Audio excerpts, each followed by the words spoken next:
Good evening to all dear students. कैसे हैं आप सभी? Very good evening. सभी लोग क्लास में आ जाइए। सभी लोग क्लास में आ जाइए। Good evening.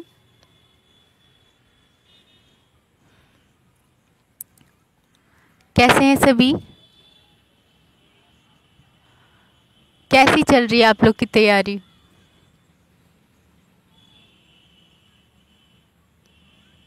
कैसी चल रही है आप लोग की तैयारी? चलिए, बहुत अच्छी बात है। सभी अच्छे से पढ़िए। Very good evening.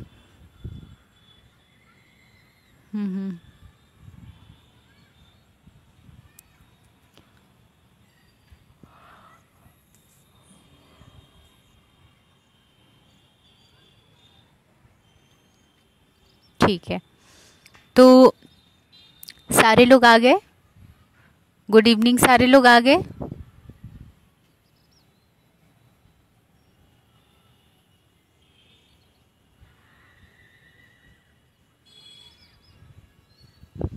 सभी लोग आ गए? ठीक है, क्लास को स्टार्ट करूं मैं? चलिए, तो आज जैसा कि हम लोग प्राइमरी हेल्थ केयर सब्जेक्ट पढ़ रहे हैं, ये primary health care subject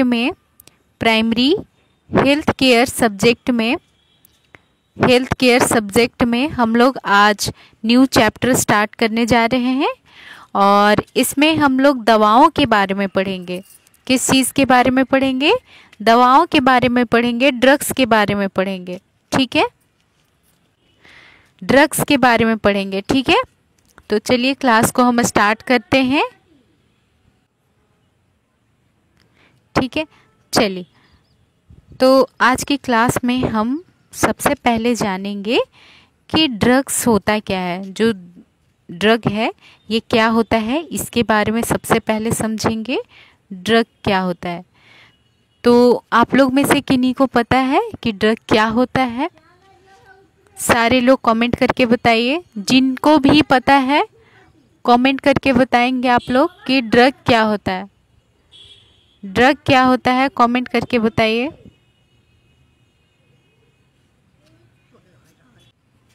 comment कीजिए।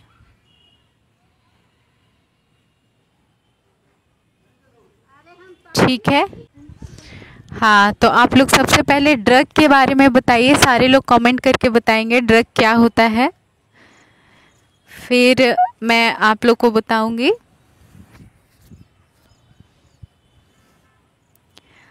देखिए, ड्रग क्या होता है कि ये एक तरह का केमिकल होता है। कोई भी केमिकल होता है जो एक डोज में, कोई भी केमिकल होता है जो एक डोज में, मतलब एक क्वांटिटी कह सकते हैं कि एक अनुपात में, एक डोज में लिया जाता है।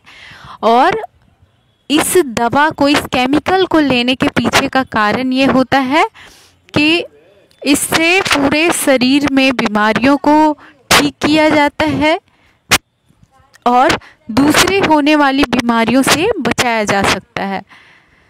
कई तरह के ऐसी बीमारियां भी होती हैं जिनको पता करने के लिए, पता लगाने के लिए हम कुछ दवाओं का प्रयोग करते हैं।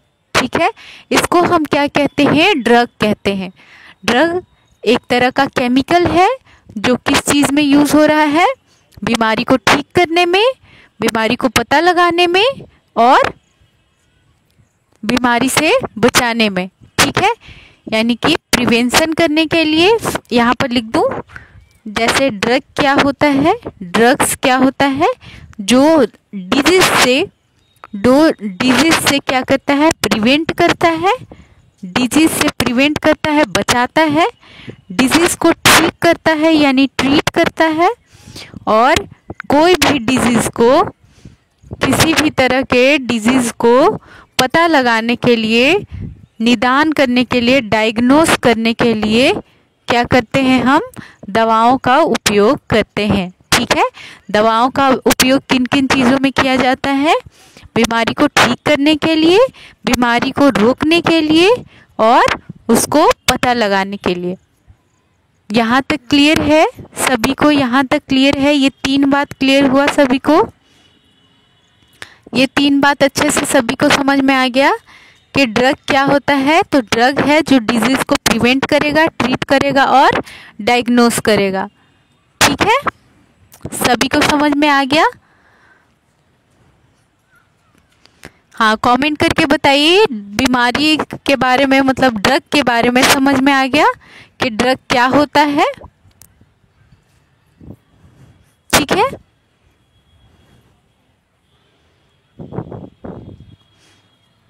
चलिए, बहुत अच्छी बात है।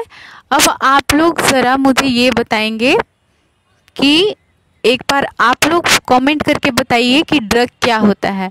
सभी लोग कमेंट करके बताइए कि ड्रग क्या होता है, दवा क्या होता है, ड्रग क्या होता है। एक तरह से सारे लोग कमेंट करके बताइए। सारे लोग कमेंट करके बताइए ड्रग क्या होता है।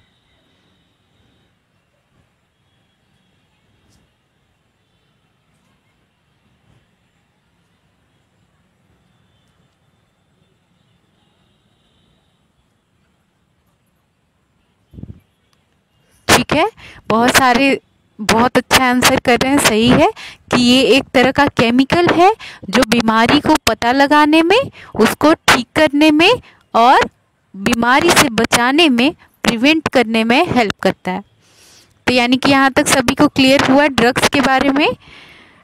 अब हम जानेंगे ड्रग के प्रकार, दवाओं के प्रकार, कि जो दवाएं होते हैं, केमिकल्स होते हैं, वो कितने प्रकार के हैं, कितने कैसे होते हैं, उसके बारे में समझेंगे। ठीक है, चलिए, तो सबसे पहले हम जानेंगे दवाइयों की विभिन्न प्रणाली, जैसे एलोपैथिक और आयुष। क्या है एलोपैथिक या आयुष? तो ये दोनों क्या है, एक अलग अलग तरह की प्रणाली है। क्या है ये? अलग तरह की प्रणाली होती है जो दवाओं के एरिया में होता है, फील्ड में होता है। तो ये डिफरेंट सिस्टम क्या क्या है, एलोपैथी और आयुष। तो चलिए हम लोग एक एक करके पढ़ेंगे एलोपैथी और आयुष के बारे में। देखिए, भारतीय चिकित्सा प्रणाली निम्न प्रकार से है। कौन कौन सा है? सबसे पहले एलोपैथी। तो एलोपैथी के बारे में हम लोग ये जानेंगे सबसे पहले कि यह अंग्रेजी दवाइयों पर आधारित चिकित्सा है। ठीक है, ये कैसा चिकित्सा है? जो अंग्रेजी दवाइयों का यूज़ किया जाता है, ठीक है, उस पे चिकित्सा ये आधारित है। ठीक है, जिसको हम एलोपैथिक भी कहते हैं।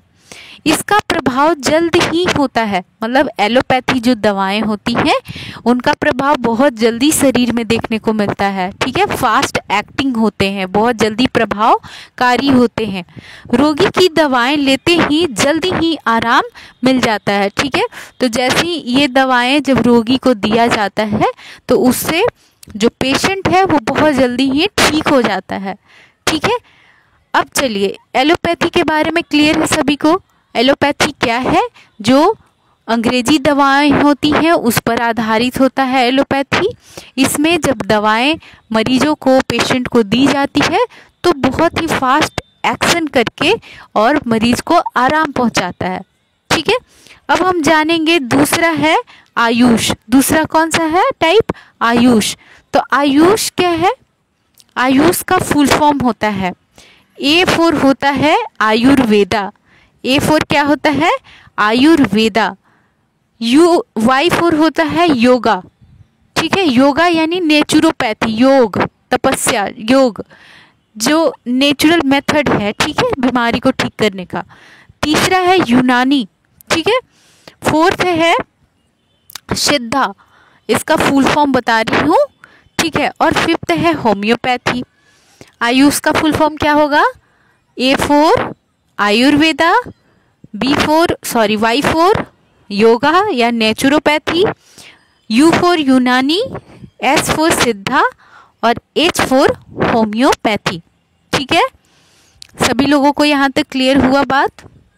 क्या क्या है? आयुर्वेदा, योगा, यूनानी, सिद्धा, होम्योपैथी। ठीक है, क्लियर है सभी को? चलिए, अब आप लोग इसको भूलिएगा तो नहीं, इसको आयुष का फुल फॉर्म नहीं भूलना है। अगर एग्जाम में आपके आता भी है कि चलो आयुष के फुल फॉर्म में U4 क्या होता है, तो U4 क्या होता है कमेंट करके बताइए। U4 क्या होता है? हाँ, U4 क्या होता है कमेंट कीजिए। यूनानी, यू से क्या होगा? यूनानी। ठीक है। अगर पूछता है H4 क्या होगा, आयुर्वेद में, आयुष में H4 क्या होगा, अगर एग्जाम में क्वेश्चन पूछता है तो H4 क्या होगा? होम्योपैथी। क्या होगा? होम्योपैथी। तो आप लोग को यही चीज फुल फॉर्म याद रखना है। ये जो आपके स्क्रीन पे दिख रहा है आयुष का फुल फॉर्म, तो इस आयुष का फुल फॉर्म को आप लोग को अच्छे से याद रखना है कि A4 क्या होगा, Y4 क्या होगा, U4 क्या होगा, S4 क्या होगा और H4 क्या होगा। अच्छे से याद होना चाहिए, सभी को क्लैरिटी होना चाहिए। ठीक है, आगे चले। ठीक है, अब हम जानेंगे दवाइयों का वर्गीकरण। क्या जानेंगे? दवाइयों का वर्गीकरण, यानी कि जिसको हम कहते हैं क्लासिफिकेशन ऑफ ड्रग्स। इंग्लिश में हम क्या कहते हैं? Classification of drugs. देखिए, दवाइयों को कई प्रकार से वर्गीकृत किया जाता है और उनकी क्रिया, संघटना व उद्देश्य व प्रयोग के अनुसार दवाइयों का वर्गीकरण होता है। ठीक है, ऐसे तो हम लोग इसको बहुत ही अलग अलग बेसिस पे कैटेगराइज करेंगे, डिवाइड करेंगे, लेकिन यहाँ पर उनकी घटना, यानी जो हम दवा दे रहे हैं वो किस तरह से क्रिया कर रहा है शरीर में, उसका मतलब क्या प्रयोग है शरीर में, उसके बेसिस पे दवाओं को इस तरह से बांटा गया है। चलिए अब हम एक एक करके पढ़ेंगे। दवाइयों का वर्गीकरण सबसे पहले निम्न है। पहला है बुखार नाशक। पहला जो हमारे पास कैटेगरी आ रहा है, क्लासिफिकेशन आ रहा है, पहला कौन सा है? बुखार नाशक।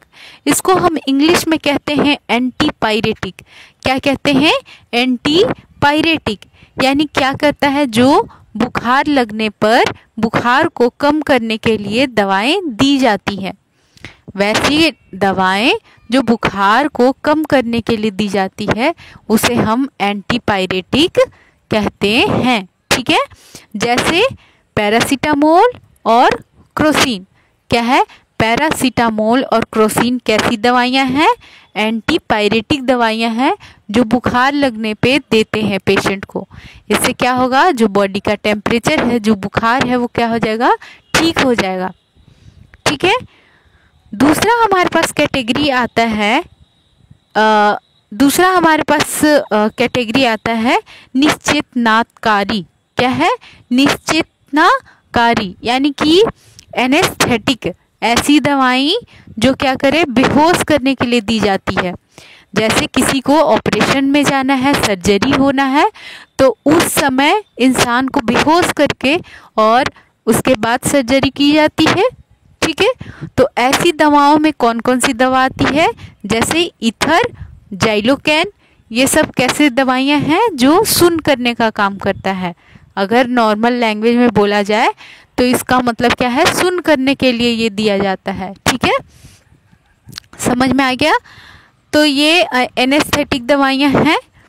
अब इसके बाद है थर्ड हमारे पास क्लासिफिकेशन, दर्द निवारक।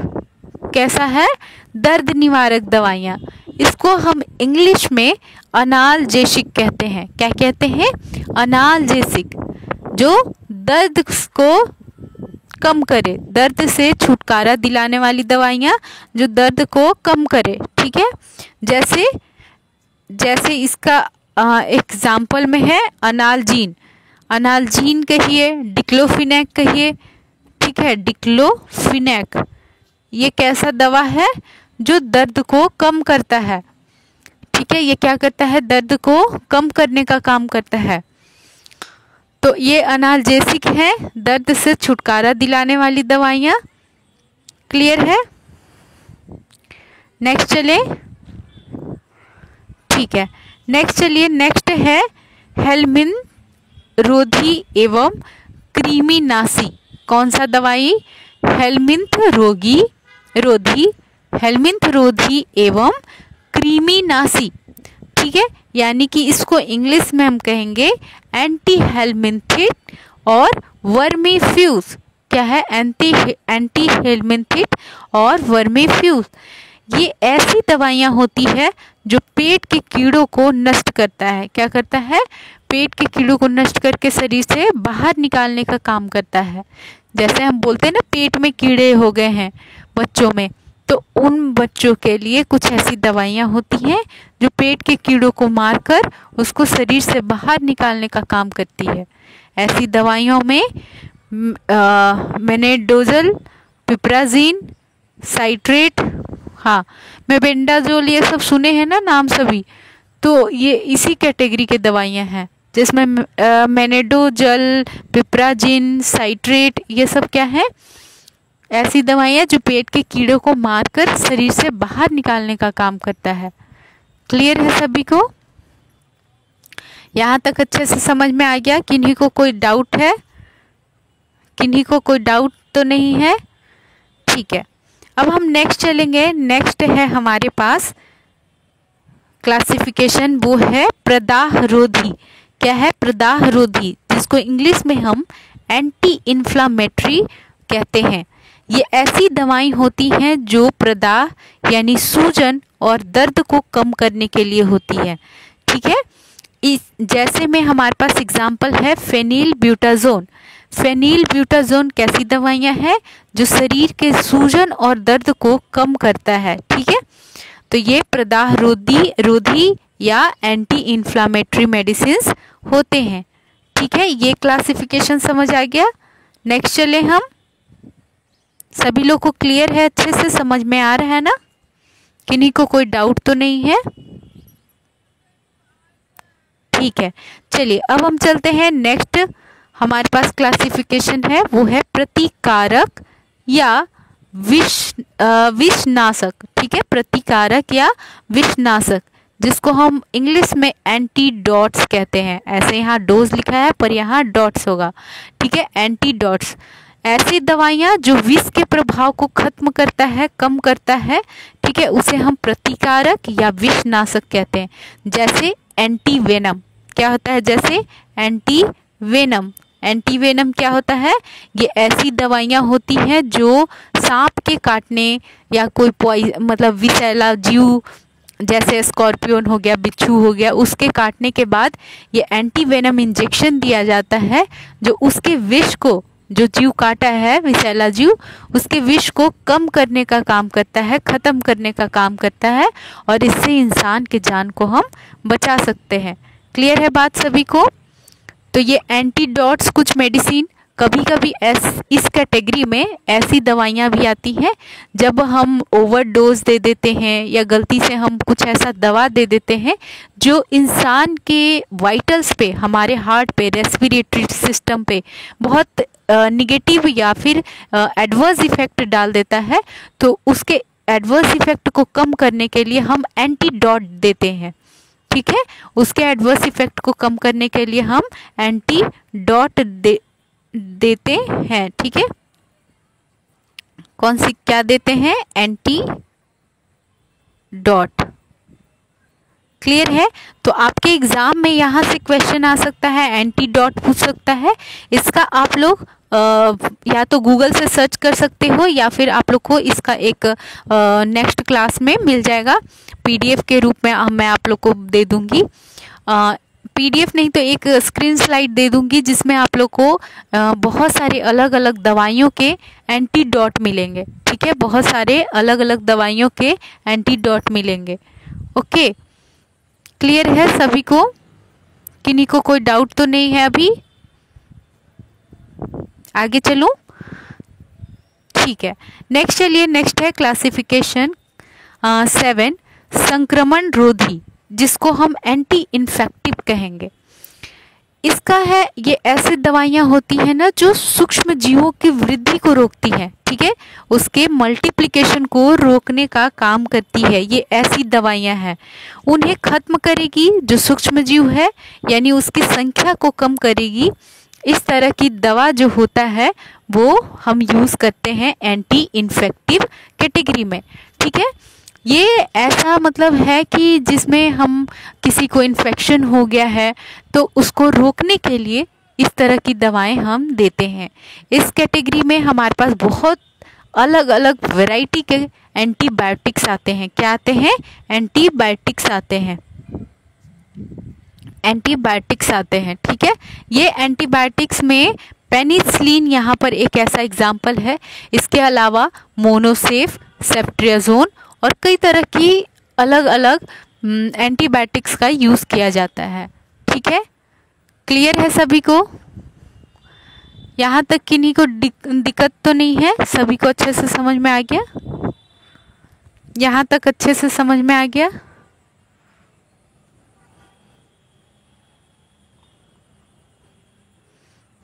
यहाँ तक किन्हीं को कोई दिक्कत, परेशानी? क्लासिफिकेशन अच्छे से समझ में आया?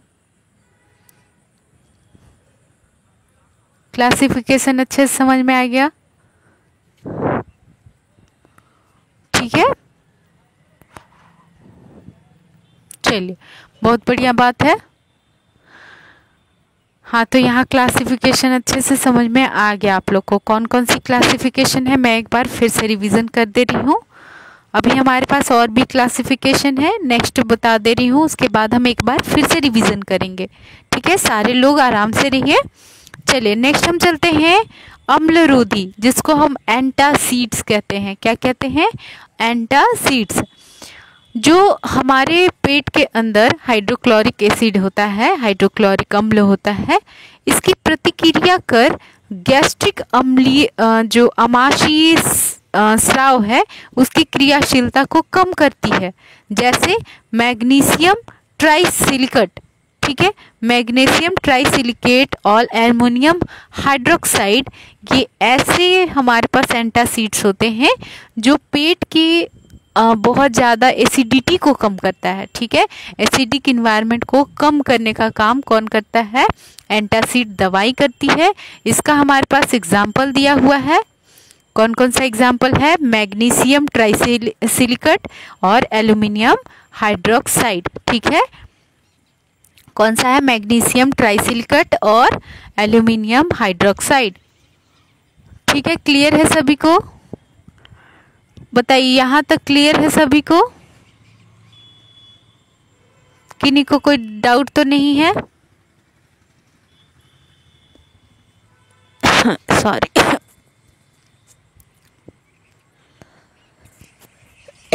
Sorry sorry. हाँ,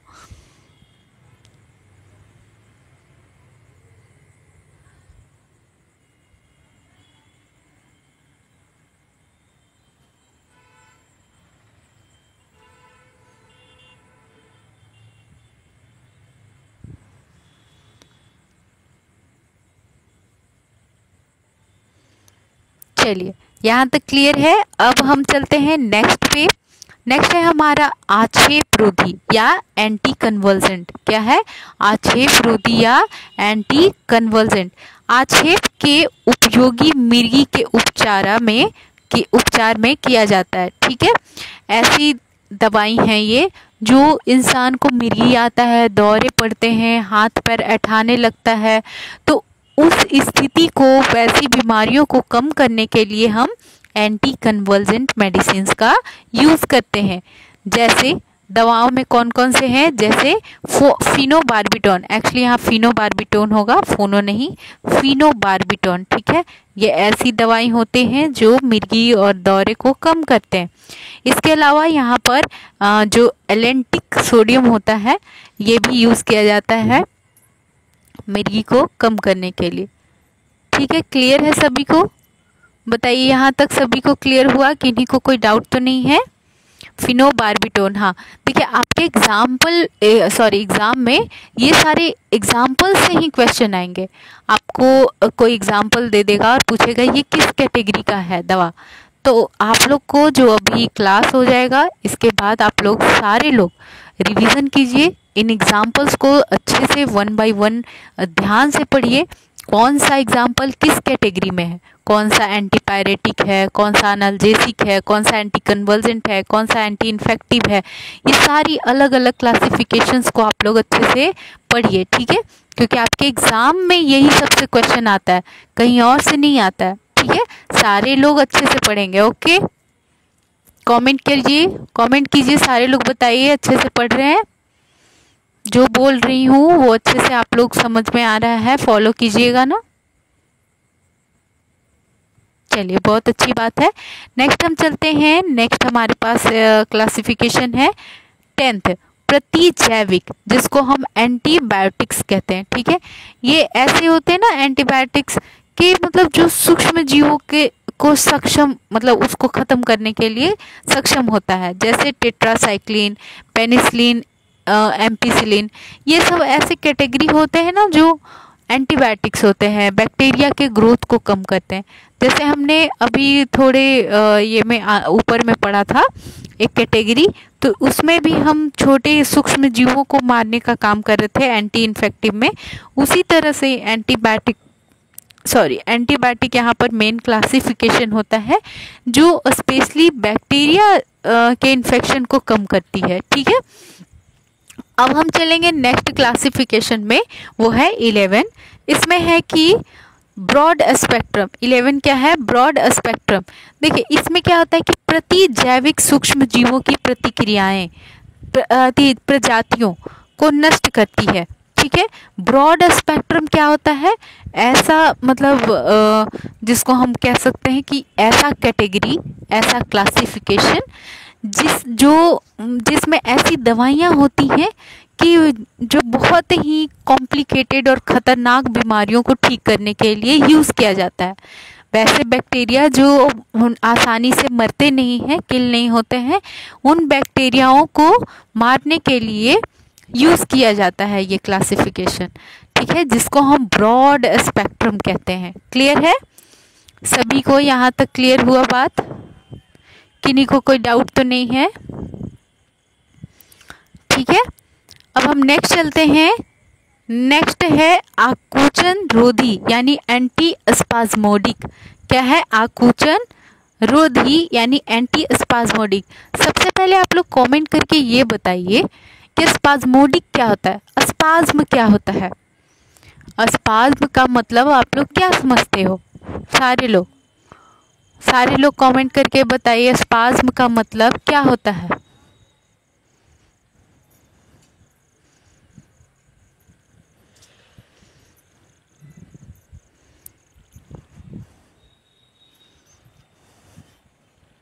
हाँ सही है, स्पाज्म का मतलब होता है ऐंठन। क्या होता है? ऐंठन। यानी कि शरीर में स्पाज्म का मतलब क्या होता है? ऐंठन। यानी कि जो शरीर में जो मसल्स होते हैं वो हार्ड हो जाता है, कड़ा हो जाता है और पूरे शरीर को जकड़ा देता है। ठीक है, जकड़ लेता है, तो उस तरह का सिचुएशन होता है, उसको हम स्पाज्म कहते हैं। और इसी सिम्टम्स को कम करने के लिए जो हम दवाओं का यूज़ करेंगे, प्रयोग करेंगे, उनको हम एंटी स्पाज्मोटिक मेडिसिन कहते हैं। क्या कहते हैं? Anti spasmodic medicine. ऐसी दवाइयाँ जो ऐंठन को कम करे, शरीर के मसल्स में जब ऐंठन आ जाता है, सिकुड़ापन आ जाता है, उसको कम करने के लिए एंटी स्पाज्मोडिक दवाएं यूज करते हैं। ठीक है, क्लियर है सभी को? बताइए यहाँ तक किन्हीं को कोई डाउट तो नहीं है?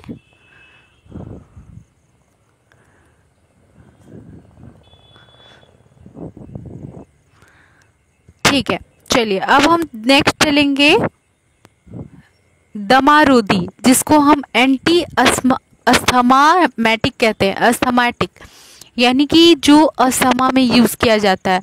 ये ऐसी मतलब दवाएं होती हैं ना जिसको सांस लेने में दिक्कत हो जाता है, जिसको दमा की बीमारी होती है, तो उसको ठीक करने के लिए हम इन दवाओं का यूज़ करते हैं। ठीक है, उसको ठीक करने के लिए इन दवाओं का यूज़ करते हैं। Sorry to disturb. यहाँ तक क्लियर हुआ सभी को? किन्हीं को यहाँ तक कोई दिक्कत? मतलब एंटी जो अस्थमैटिक होगा वो दमा में यूज़ करेंगे ऐसी दवाओं को।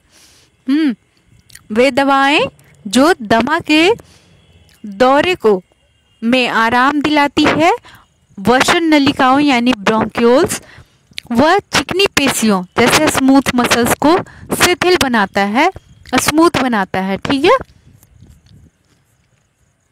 जैसे में यहाँ एग्जाम्पल हमारे पास है साल्ब्यूटामोल या फिर थियोफाइलिन।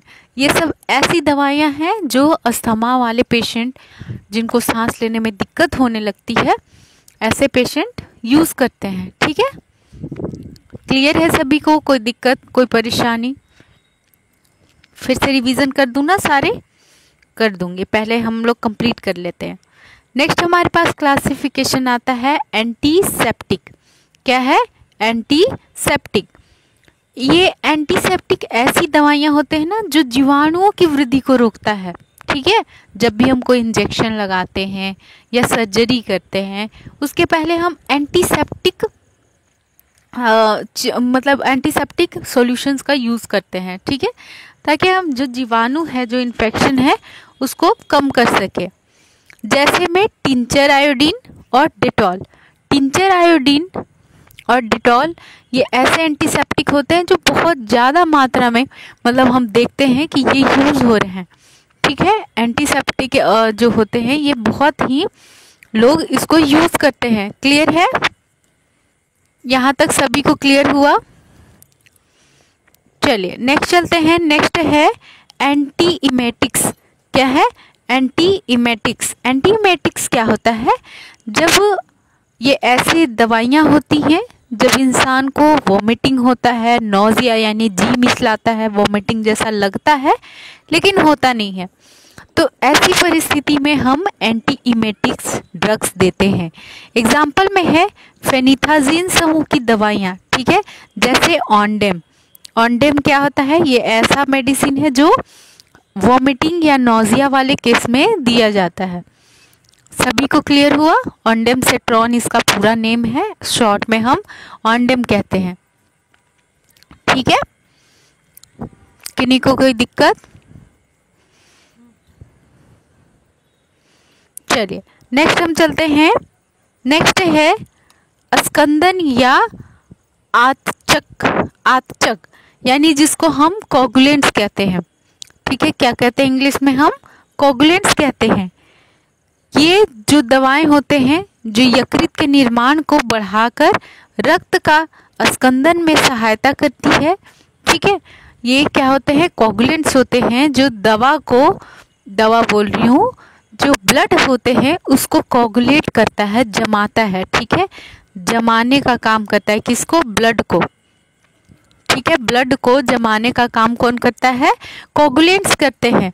ये कोगुलेंट्स दवाएं जहाँ पर भी अगर कट लग गया तो उस कैटेगरी में, अगर किसी का जैसे शरीर के अंदर ही नॉर्मली नेचुरली हमारा यकृत जो है, लीवर जो है, वो इसको बनाता है, लेकिन अगर किसी किसी के शरीर में इसकी मात्रा कम हो जाए तो हम बाहर से इस कैटेगरी की दवाओं का यूज़ करके ब्लड को रोक सकते हैं बहने से। ठीक है, बात क्लियर है सभी को? नेक्स्ट चलो। ठीक है, नेक्स्ट है डायफोरेटिक्स। क्या है? डायफोरेटिक्स। ये ऐसी दवाइयाँ होती हैं ना जो संवेदन ग्रंथियों की क्रिया में वृद्धि करके पसीना उत्पन्न करती हैं। ठीक है, डायफोरेटिक्स दवाएं क्या होती हैं? जो पसीना शरीर से बाहर निकालने में हेल्प करती हैं। क्लियर है? इसके अलावा है मूत्रवर्धक या डायूरेटिक्स। ये ऐसी दवाइयाँ होती हैं जो शरीर से, मतलब जो यूरिन है उसका प्रोडक्शन करवाता है, किडनी से ब्लड को फिल्टर करके और यूरिन का फॉर्मेशन को इंक्रीज करने का काम कौन करता है? मूत्रवर्धक यानी कि जिसको हम क्या कहते हैं? डायूरेटिक्स। इंग्लिश में इसको हम क्या कहेंगे? डायूरेटिक्स कहेंगे। क्लियर है सभी को? यहाँ तक किन्हीं को कोई डाउट है? बोलिए, यहाँ तक किन्हीं को डाउट है कोई? ठीक है, क्लियर है? इसमें हमारे पास जो ऑप्शन, जो हमारे पास एग्जाम्पल है वो है मैनिटॉल, समाइल लेसिक्स जिसको हम कहते हैं, या ट्राइमेट्रिन जिसको हम डाइहाइड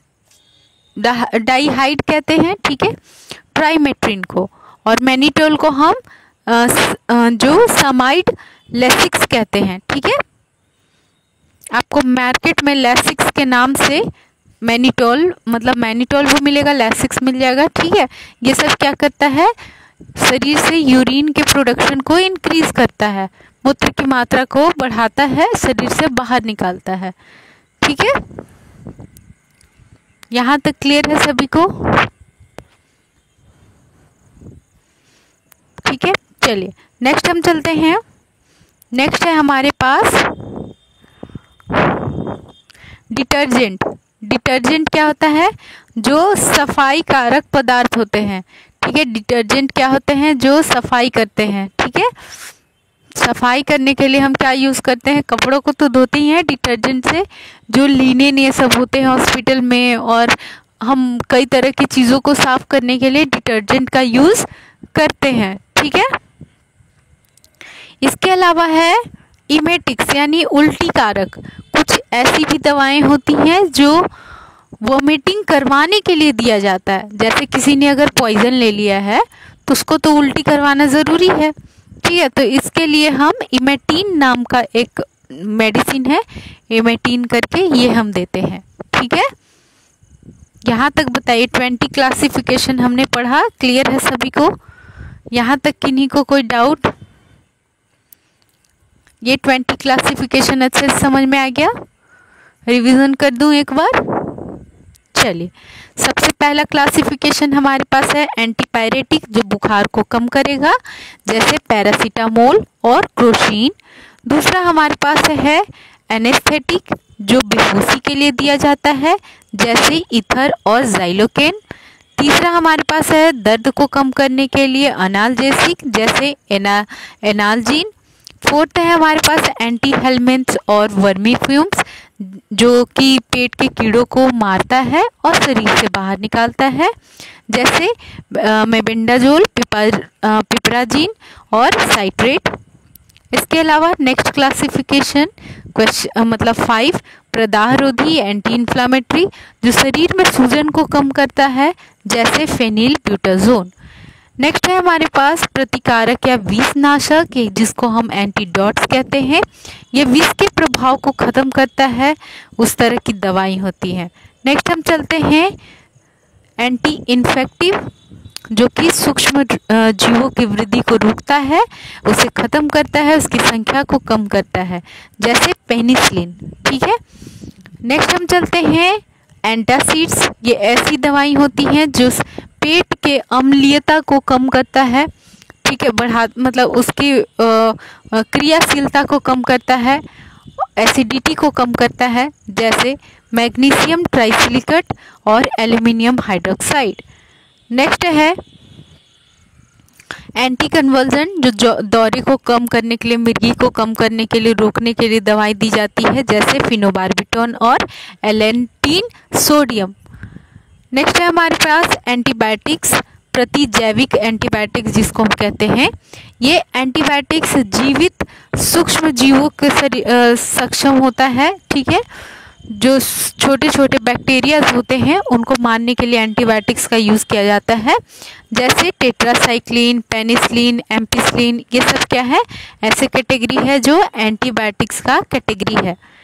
नेक्स्ट हम चलते हैं ब्रॉड स्पेक्ट्रम। ये ऐसी दवाइयों का कैटेगरी होता है जो अगर कुछ ऐसे जीव हैं, मतलब सूक्ष्म जीव हैं, जो अगर नहीं ठीक हो रहा है शरीर में अलग अलग दवाइयों से, जो कि काफ़ी मतलब डेंजरस होते हैं, स्ट्रॉन्ग होते हैं, तो उनके लिए हम ब्रॉड स्पेक्ट्रम एंटीबायोटिक का यूज़ करते हैं, जैसे टेट्रासाइक्लिन, क्लोरोमाइसिन और एरियोसिन, ठीक है।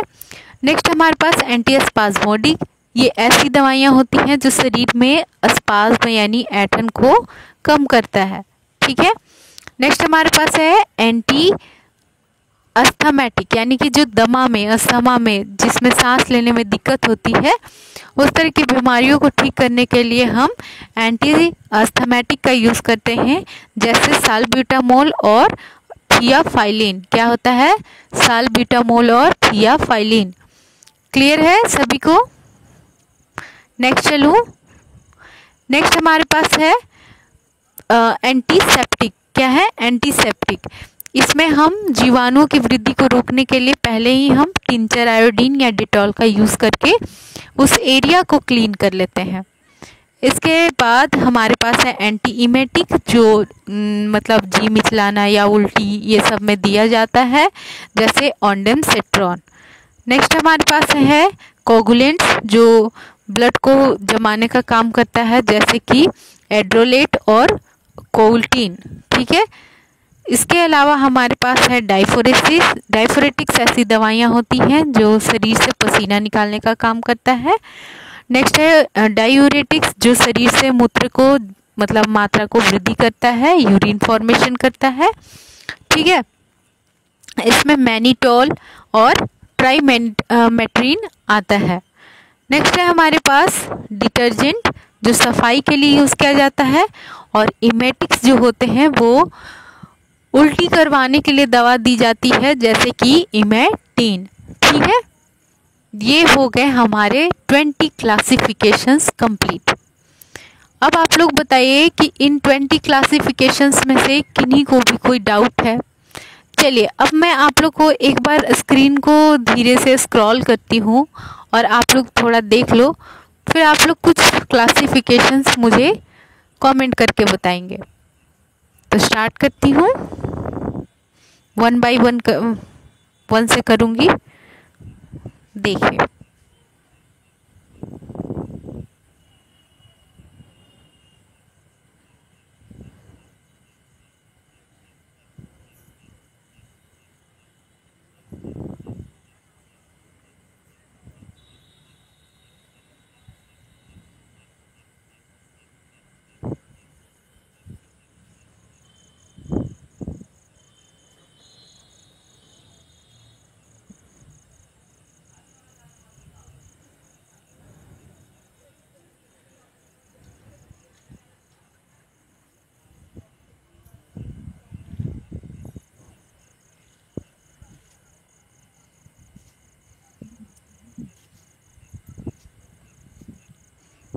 ठीक है, तो मैं आपके स्क्रीन पे ये 20 बहुत ही इम्पोर्टेंट क्लासिफिकेशन को स्क्रॉल कर चुकी हूँ।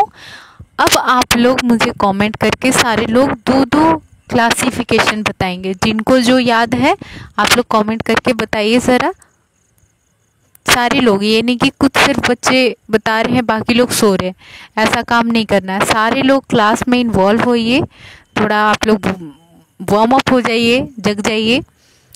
ठीक है, हाँ, तो दो दो क्लासिफिकेशन कमेंट करके बताइए। जैसे किसी ने बता दिया एंटीपायरेटिक, किसी ने एनाल्जेसिक, इस तरह से बताइए, कमेंट कीजिए सारे लोग। हाँ, मैं स्क्रीन को हाइड कर दे रही हूँ, वरना आप लोग सभी चीटिंग कर लीजिएगा, है ना। सारे लोग बताइए। चलिए, क्लासिफिकेशन ऑफ मेडिसिन या ड्रग, ठीक है, जिसको हम कहते हैं ड्रग क्लासिफिकेशन।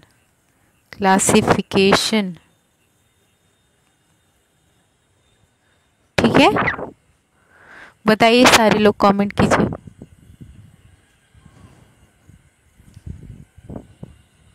चलिए, सारे लोग बताइए।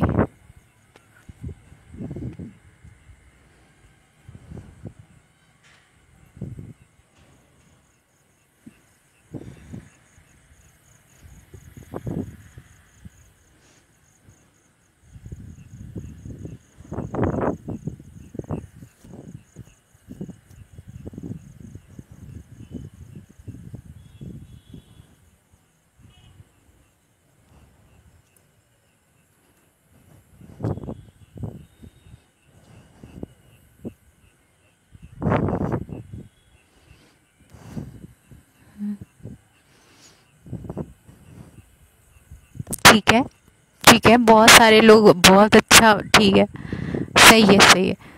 मतलब आप लोगों ने अच्छे से क्लास को देखा और समझा। ठीक है, इसका यही मतलब हुआ, सभी को क्लियर हो गया। एंटीपायरेटिक, एंटी अनाल्जेसिक हो गया, एंटी इन्फ्लामेटरी, एंटीसेप्टिक हो गया, एंटी स्पास्मोडिक हो गया, एंटी अस्थमेटिक हो गया, ठीक है, और एंटी एनेस्थेटिक मतलब एनेस्थेटिक हो गया, स्पेसिफिक डिटर्जेंट हो गया, एंटीसेप्टिक है, ठीक है। बहुत सारे क्लासिफिकेशन हमने देखे। अब यहाँ तक अगर क्लियर है तो अब मैं आगे चलूँ। चलिए अब हम समझेंगे दवाओं की विशेषता। क्या समझेंगे? दवाओं की विशेषता, ठीक है। तो दवाओं के स्वरूप और विशेषता, सबसे पहले हम इसको इंग्लिश में कहते हैं forms and characteristics of drugs, ठीक है। सबसे पहले आप लोग बताइए स्वरूप का क्या मतलब है। जैसे यहाँ फॉर्म लिखा हुआ है तो फॉर्म का क्या मतलब, स्वरूप का क्या मतलब, किस फॉर्म में है दवा, किस फॉर्म में है। जैसे सॉलिड है, लिक्विड है, कैप्सूल में है, ठीक है, पाउडर फॉर्म में है, जेल फॉर्म में है, तो ये क्या हो गया, इसके फॉर्म हो गए। अब उसकी विशेषता यानी उसका क्या काम है, ठीक है। विशेषता यानी उसका क्या काम है, उसकी क्या कैरेक्टरिस्टिक्स हैं। तो चलिए देखते हैं। सबसे पहले दवाइयों के कई स्वरूप होते हैं जो बाजार में उपलब्ध होती है और उनको देने की विधि भी होती है। डॉक्टर द्वारा दवाइयों पर उसका स्वरूप भी लिखा जाता है प्रिस्क्रिप्शन में, जैसे गोली, capsule, syrup, lotion, jelly, cream, powder, ये सारी चीज़ें उस जैसे प्रिस्क्रिप्शन लिखा जाता है तो उस दवा का नाम और उसका स्वरूप और उसकी क्वांटिटी, डोज सब लिखा जाता है, ठीक है, कि कितना डोज में कौन सा दवा लेना है और वो दवा किस फॉर्म में है। टैबलेट है तो आगे में टैबलेट, इंजेक्शन है तो आगे इंजेक्शन, ठीक है। जैसे फॉर एग्जांपल इंजेक्शन, जैसे यहाँ पर एग्जांपल में कि डॉक्टर्स क्या लिखेंगे, इंजेक्शन टेटनस का, टीटी, ठीक है। ये कैसे देना है, IM, ये कैसे देना है, IM, यानी कि इंट्रामस्कुलर में हम टेटनस का इंजेक्शन देंगे, IM कितना देंगे, 0.5 ml, हाफ ml, ठीक है, कितना देंगे, हाफ ml देंगे। तो इस तरह से डोज भी लिखा हो गया, यहाँ रूट भी लिखा हो गया और क्या फॉर्म में है, ये इंजेक्शन के फॉर्म में है तो इंजेक्शन का फॉर्म भी लिखा हो गया। और मेडिसिन तो आपके स्क्रीन पे TT यानी टेटनस टॉक्साइड है ही। तो इस तरह से डॉक्टर जो है अपने प्रिस्क्रिप्शन में दवाओं को मतलब इस तरह से लिखते हैं, जिसमें दवा का फॉर्म, उसकी डोज, उसकी क्वांटिटी, उसका रूट, सारा कुछ लिखते हैं कि कैसे देना है। क्लियर है बात सभी को? अतः नर्सेस को जो भी दवाएं दी जाती है उसे ध्यान में रखना है और रखना चाहिए उसे किस प्रकार से देना है। जैसे कोई गोली है उसको हम पिल्स कहेंगे, ये पाउडर स्वरूप को घोल कर बनाया जाता है, ठीक है, घोल कर दे सकते हैं। जो पिल्स होते हैं, दवाई टैबलेट होता है, उस गोली को हम मतलब अगर थोड़ा सा क्रश कर दें तो क्रश करने के बाद वो पाउडर फॉर्म में आ जाता है और उसको हम घोल कर दे सकते हैं। इसके बाद है कैप्सूल, यह जिलेटिन का खोखला आकार, उसमें पाउडर युक्त दवाई भरी रहती है, ठीक है। एक बाहर से क्या होता है, जिलेटिन होता है, उसके ऊपर मतलब उस पे शुगर कोटिंग होता है, एक्चुअली मतलब क्या होता है, उस पे शुगर कोटिंग होता है, शुगर लगाया हुआ रहता है और इस जिलेटिन के ऊपर शुगर कोटेड के अंदर पाउडर फॉर्म में दवा होता है या लिक्विड फॉर्म में दवा होता है, ठीक है। जैसे डिपिन आपका कैप्सूल जो आता है, ये क्या होता है, डिपिन जो होता है, डिपिन कैप्सूल, ये क्या होता है, जेली फॉर्म में होता है, लिक्विड फॉर्म में इसके अंदर होता है। और जो विटामिन D आता है ना, ये भी कैप्सूल क्या होता है, लिक्विड फॉर्म में रहता है अंदर से। कुछ ऐसे कैप्सूल्स होते हैं जो अंदर से पाउडर फॉर्म में होते हैं। क्लियर है सभी को? क्लियर है सभी को? किन्हीं को कोई डाउट? ठीक है, चलिए आगे चलो। नेक्स्ट हमारे पास घोल, कुछ ऐसे भी दवाई होते हैं जो घोल के स्वरूप में आते हैं, घोल के फॉर्म में होते हैं। यह एक या अधिक घोलों का मिश्रण करके तैयार किया जाता है। जैसे आपको कहें कि जो घोल है वो एक या उससे ज़्यादा केमिकल्स, उससे ज़्यादा चीज़ों को मिलाकर बना हुआ है तो उसको हम घोल कहेंगे, ठीक है। जैसे आपका सिरप आता है, जो सिरप आता है, कफ सिरप आता है आपका, और आपका जो पैरासीटामोल सिरप बच्चों के लिए आता है, तो ये सारी चीज़ें जो होती हैं सिरप है वो घोल का है एग्जाम्पल। नेक्स्ट हमारे पास पाउडर या पूर्ण, जिसको हम पाउडर ही कहते हैं, यह बारीक पिसा हुआ पाउडर बाहरी उपयोग के लिए किया जाता है। जो लोकल यूज के लिए किया जाता है स्किन के ऊपर जो हम यूज करते हैं, वो पाउडर फॉर्म में हम दवाओं को यूज करते हैं। जैसे आपका प्रोविडीन जो होता है, बीटाडीन, इसका पाउडर भी आता है। नियासिन, ये सब क्या होता है, एंटी फंगल।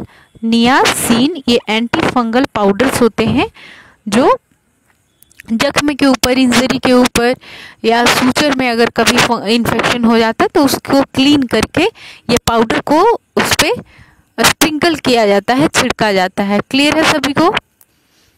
ये पाउडर समझ में आ गया? पाउडर के फॉर्म में, स्वरूप में मेडिसिन होता है। चलिए नेक्स्ट है हमारे पास लोशन। क्या है? लोशन क्या होता है? एक तरल रूप औषधि होता है। इसे हम उपयोग मालिश या ड्रेसिंग के लिए करते हैं। कहाँ करेंगे? लोशन का थोड़ा सा गाढ़ा जैसा होता है, सिरप से गाढ़ा लोशन रहेगा और ये मालिश के लिए हम यूज करते हैं। नेक्स्ट है ऑइंटमेंट, जिसको हम मरहम कहते हैं। ठीक है, मरहम जो थोड़ा सा गाढ़ा रहेगा और जहाँ कटा छटा है, इंजरी है, सर्जरी हुआ है तो उस जगह पे हम इसको लगाते हैं। ठीक है, यह वैसलीन में मिलाकर तैयार करते हैं। ठीक है, ये थोड़ा सा गाढ़ा जेली टाइप का होता है पर जेली नहीं होता है। ठीक है, नेक्स्ट हमारे पास पेस्ट क्या होता है? यह औषधियों का मिश्रण होता है। बहुत सारे औषधियों को मिलाकर एक पेस्ट बनाते हैं, थोड़ा गाढ़ा होता है। ठीक है, नेक्स्ट है लॉजेंस या फिर लॉसेंस कहते हैं। ये गोलियों का चूसने की होती है। ये ऐसे लॉजेंस होते हैं, गोलियां होते हैं जिनको मतलब सक करना होता है, इसको निगलना नहीं होता है, मुंह में रखकर इसको सक करना होता है। नेक्स्ट है हमारे पास प्लास्टर। यह ठोस पदार्थ होता है। प्लास्टर क्या होता है? ठोस पदार्थ होता है। जैसे आपका कह सकते हैं कैल्शियम सल्फेट का बनता है और ये जब फ्रैक्चर हो जाता है, बोन फ्रैक्चर, तो उस पर हम जो प्लास्टर करते हैं, प्लास्टर ऑफ पेरिस, हम केमिकल का यूज़ करके और बोन को ज्वाइन करते हैं। तो ये भी एक तरह का फॉर्म हुआ मेडिसिन का। ठीक है, इसके अलावा है टिंचर या सिरप। ठीक है, कुछ ऐसे भी मेडिसिन होते हैं जो लिक्विड फॉर्म में है, लेकिन वो उनका अलग मतलब कंसिस्टेंसी के वजह से, तरलता के वजह से उनको अलग कैटेगराइज किया गया है। क्लियर है सभी को यहाँ तक? किन्हीं को कोई डाउट? फिर से रिवीजन कर दूं? चलिए ठीक है, तो देखिए इसके कौन कौन से दवाओं के कौन कौन से स्वरूप होते हैं, कौन कौन से फॉर्म होते हैं। पहला है गोली या पिल्स। ठीक है, जो पाउडर के स्वरूप में उसको घोल कर दिया जा सकता है या फिर निगला भी जा सकता है। इसके अलावा कैप्सूल, जो बाहर एक खोखला खोली में अंदर पाउडर फॉर्म में या जेली फॉर्म में, लिक्विड फॉर्म में दवाओं को भरा जाता है। नेक्स्ट है सॉल्यूशन, ये तो घोल का मिश्रण होता है। पाउडर जो हम बाहरी से छिड़काव करते हैं। लोशन जो मालिश के लिए यूज़ करते हैं। ऑइंटमेंट जो कट छट जाने पे हम लगाते हैं और ये वैसलीन में मिलाकर तैयार किया जाता है। पेस्ट ये बहुत सारे औषधियों को तैयार करके बनाया जाता है। लॉजेंस जो होते हैं वो गोलियों को चूसने के लिए होता है और प्लास्टर जो होता है ये ठोस पदार्थ होता है जिसको हम पानी में थोड़ा भिगाकर और फिर जहाँ बोन फ्रैक्चर है उसके ऊपर लगाते हैं। ठीक है, इसके अलावा टिंचर और सिरप, ये ऐसे कैटेगरी होते हैं जब हमारे दवाओं का कंसिस्टेंसी, तरलता जिस प्रकार का होगा उसके बेसिस पे हम उसको सॉल्यूशन, आपका सिरप और आपका लिक्विड आता है उसमें कैटेगराइज करते हैं। आई होप आप लोग को यहाँ तक सभी को क्लियर है। तो हम लास्ट आज का पॉइंट क्लियर कर लेते हैं दवाओं के बारे में। वो है दवाओं की विशेषता। अभी तक हमने क्या देखा? इसकी फॉर्म देखा। ठीक है, दवाओं का कौन कौन सा फॉर्म आता है, कमेंट करके एक बार बता दीजिए आप लोग कौन कौन सा फॉर्म हमने देखा। घोल देखा, ठीक है, पाउडर के फॉर्म में, कैप्सूल, गोली, lozenges, paste, tincture, syrup, ointment, ये सारे क्या हो गए? ये प्लास्टर, ये सारे क्या हो गए? हाँ, ये आपके क्लासिफिकेशन, ये क्या हो गए? फॉर्म हो गए, दवाओं के ये स्वरूप हो गए। अब हम लास्ट आज का पॉइंट पढ़ लेते हैं इस पूरे चैप्टर का, और आज इस पॉइंट से ही हमारा ये चैप्टर जो है प्राइमरी हेल्थ केयर का ये क्लियर हो जाएगा, कंप्लीट हो जाएगा। ठीक है, करवा दूं?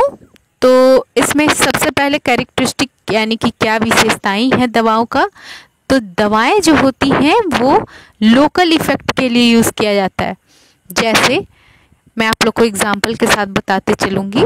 लोकल इफेक्ट कहने का मतलब कि शरीर में एक पर्टिकुलर पार्ट में, एक स्पेसिफिक जगह पे कुछ दवाओं को हम प्रयोग करके और उनकी मतलब उस जगह की समस्या को ठीक करते हैं। जैसे शरीर में, पैर में कहीं मान लीजिए सूजन हो गया, चोट लग गया, रेडनेस आ गई, तो हम वहाँ पर कुछ कट लग गया तो मलहम लगाकर, लोकली मलहम पाउडर लगाकर ठीक कर लेते हैं। ठीक है, तो पहला हो गया लोकल इफेक्ट। ठीक है, पहला विशेषता हो गया दवाओं के, कुछ ऐसी दवाएं होते हैं जो हमारे शरीर में लोकल इफेक्ट यानी पर्टिकुलर उसी जगह पे असर करके अपना काम करती हैं। दूसरा हमारे पास है शारीरिक प्रभाव यानी फिजिकल इफेक्ट। कुछ दवाएं ऐसा भी होती हैं, ऐसे भी होते हैं उनके इफेक्ट की वो पूरे शरीर पे, ठीक है, ये पूरे शरीर पे शारीरिक यानी फिजिकल, या इसको हम सिस्टमेटिक कह सकते हैं। सिस्टमेटिक यानी शरीर के पूरे भाग पर इफेक्ट ये करेगा, सिर्फ एक पोर्शन पर नहीं करेगा। मान लीजिए कि शरीर में अलग अलग पार्ट पर दर्द है, उसके लिए अगर हम डाइक्लोफिनेक का इंजेक्शन ले लें तो इंजेक्शन क्या करता है, नस में दिया जाएगा या मसल में दिया जाएगा, तो उससे क्या होगा कि पूरे शरीर में जहाँ पर भी दर्द होगा उसको वो ठीक कर देगा। सिर्फ एक ही जगह का नहीं बल्कि पूरे शरीर के दर्द को ठीक कर सकता है। तो उसको हम बोलते हैं फिजिकल इफेक्ट या फिर सिस्टमेटिक इफेक्ट।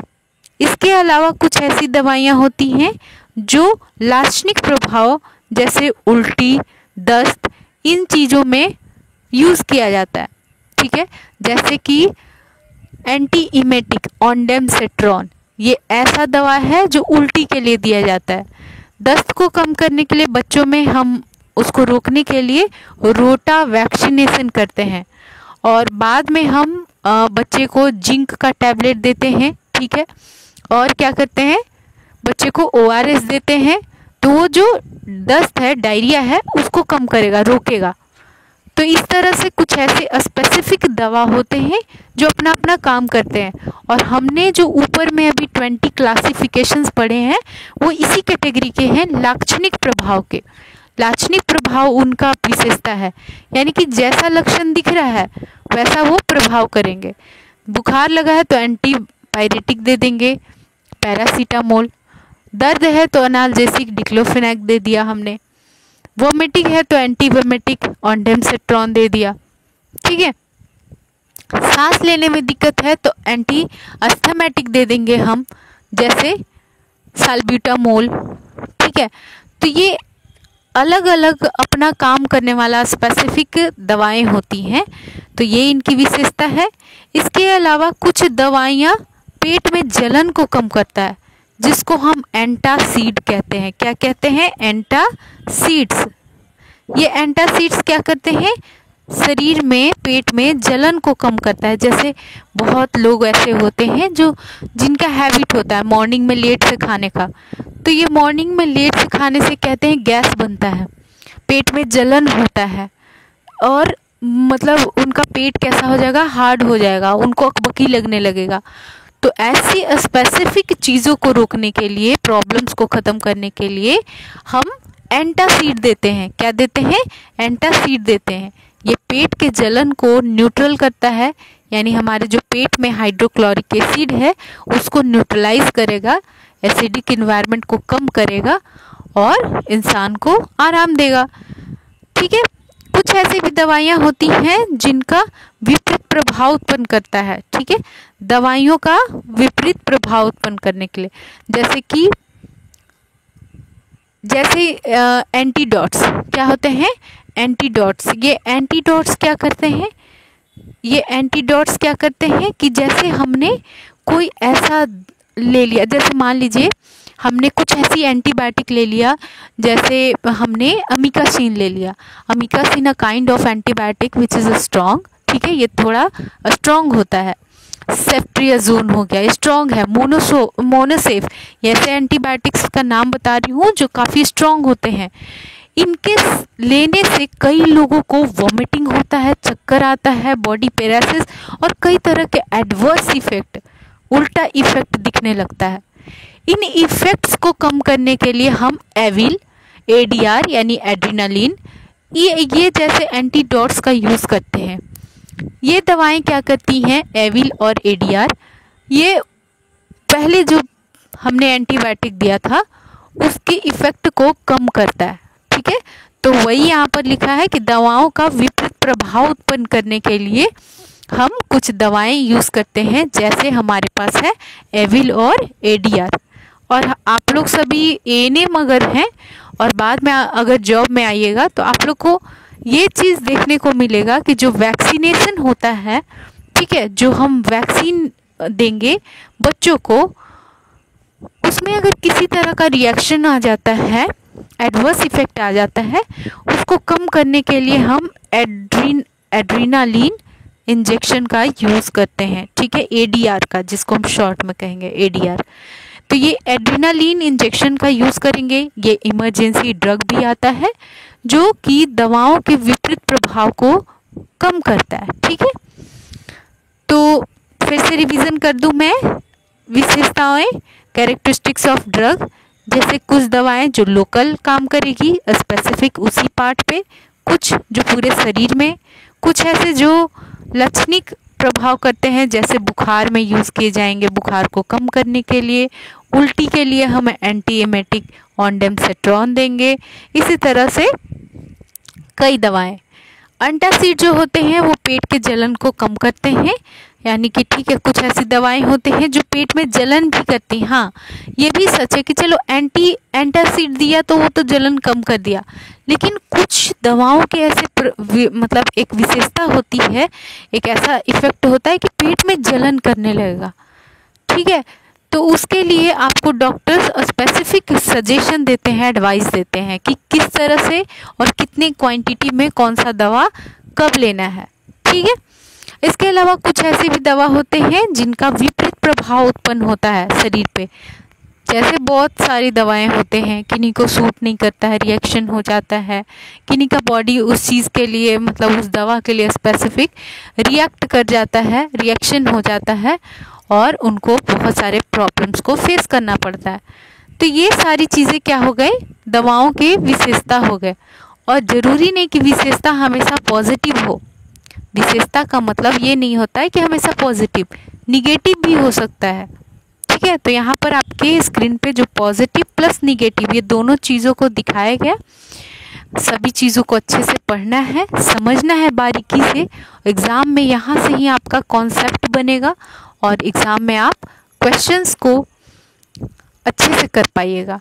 चाहे क्वेश्चन आपको कहीं से भी कैसा भी दे, पर आपको अगर इन चीज़ों बेसिक चीज़ों के बारे में पता है तो आप क्वेश्चन को आसानी से सॉल्व कर पाओगे, ठीक है।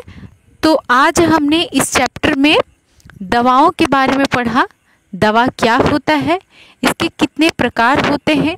हमने एलोपैथिक यानी जो अंग्रेजी दवा है और जो होम्योपैथी यानी कि आयुष कह सकते हैं, आयुष का पूरा कैटेगरी, इसके फुल फॉर्म के बारे में पढ़ा, ठीक है।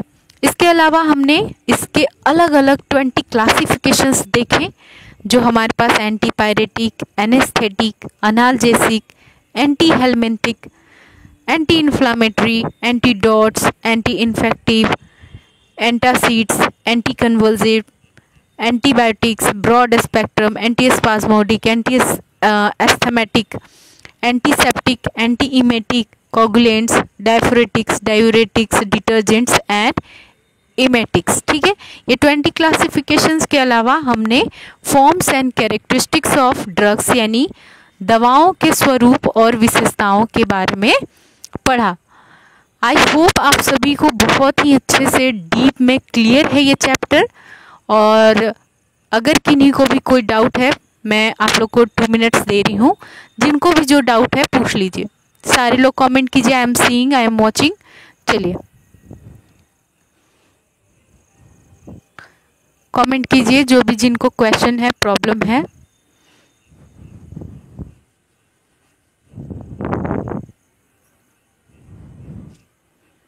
सारे लोग ठीक है। जैसे आप लोग पूछ रहे हो, बता रही हूँ, लॉजेंस के बारे में आपका कमेंट आ रहा है। तो ये ऐसे गोलियां होती हैं जो जिसको माउथ में रखकर सक करना है, इसको निगलना नहीं होता है। हाँ ठीक है, जिसको चूसना है, लॉजेंस। ठीक है, और किन्हीं को कोई डाउट है पूछिए। हाँ, दवाओं में देखिए, डायफुरेटिक्स क्या होते हैं, संवेद कारक क्या होते हैं, जो हमारे शरीर से पसीने को बाहर निकालते हैं। ठीक है, ये हमारे संवेदन ग्रंथियों पर क्रिया करेगा, जहाँ से स्वेटिंग होता है, और वहाँ से फिर क्या करेगा, बॉडी से पसीना को बाहर निकालता है। और किन्हीं को कोई डाउट आ रहा है?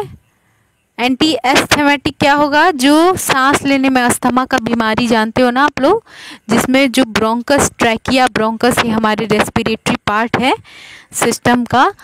तो इसमें ये जो आपको पाइप जैसा स्ट्रक्चर दिखता है, इसमें क्या हो जाता है, इसमें जैसे मैं आपके स्क्रीन पे बना रही हूँ रेस्पिरेटरी का, तो देखिए ये जैसे आपके स्क्रीन पे मैं बनाई, एक क्या हो गया, ये क्या हो गया, यहाँ पर हो गया आपका नेजल चैम्बर। ये जो आपको रिंग जैसा दिख रहा है, यही है ट्रैकिया। और ये जो 2 पार्ट में डिवाइड है, इसको हम ब्रोंक्यूल्स कहते हैं, ब्रोंकस कहते हैं। ब्रोंकस फिर बाद में चल के ब्रोंक्यूल्स, फिर ये बाद में चलकर primary, secondary, tertiary, terminal bronchioles तक डिवाइड होते हैं, बढ़ते हैं, और लास्ट में एक थैली के आकार का संरचना बनाते हैं, सैक लाइक स्ट्रक्चर बनाते हैं, जिसको हम एल्वोलाई कहते हैं। इसी एल्वोलाई से गैसियस एक्सचेंज होता है, जो भी हम सांस ले रहे हैं और छोड़ रहे हैं, ये सारी चीज़ें इस थैली के जैसा संरचना से आदान प्रदान होता है। तो एक्चुअली ये अस्थमा में होता ये है कि ये जो आपको ट्यूब जैसा संरचना दिख रहा है, ट्रैकिया और ब्रोंकस, ये नैरो हो जाता है, सिकुड़ जाता है। ठीक है, जैसे ही हम इसमें दवा देते हैं साल्ब्यूटामोल, तो इससे क्या होता है, ये जो ट्यूब है ये रिलैक्स हो जाता है, फैल जाता है, और सांस लेने में इंसान को आसानी हो जाती है। क्लियर है सभी को? बताइए, यहाँ तक सभी को क्लियर हुआ अच्छे से? ठीक है, और किन्हीं को कोई डाउट तो नहीं है? चलिए, बहुत अच्छी बात है।